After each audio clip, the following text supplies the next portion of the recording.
अस्सलाम वालेकुम नाजरीन, पाक न्यूज़ से मैं हूं आपकी होस्ट फाइजा इरफान। सबसे पहले शामिल करते हैं हेडलाइंस।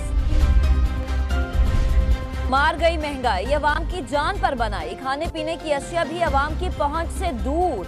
आटा, दालें, गोश्त, फल, सब्जी सब कुछ महंगा।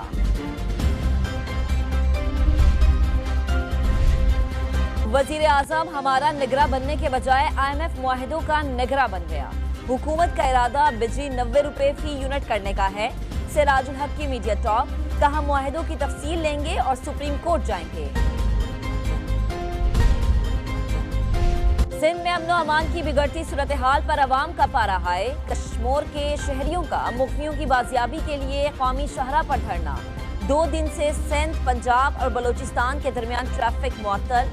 गाड़ियों की लंबी कतारें, तमाम कारोबारी मराकज भी बंद।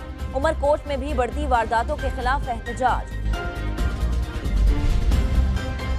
घोटकी, कश्मीर, जैकबाबाद, कनकोट में ऑपरेशन की तैयारी मुकम्मल। कच्चे और पक्के में सब जगह फुल एक्शन होगा। निगरान वजीर दाखिला सिंध हारिस नवाज की यकीन दहानी, कहा अगवाकारों का सुराग लगा लिया। मुगवियों को कहाँ रखा गया है मालूम है। 1-2 दिन में नए अफसरान आ जाएंगे, फिर बाजियाब करवा लेंगे। बहावलपुर में बिफरे दरिया सतलुज की तबाहकारियां। अहमदपुर शर्किया में जमींदारा बंद टूट गया। सैलाबी पानी कई देहात में दाखिल। दर्जनों घर और हजारों एकड़ ज़राई रकबा ज़ेर-ए-आब। इमदादी कार्रवाइयां जारी। नाजरीन, ये थी अब तक की ताज़ा तरीन खबरें। मज़ीद खबरें जानने के लिए हमारे साथ ही रहिएगा। देखते रहिए पाक न्यूज़, पाकिस्तान की आवाज़।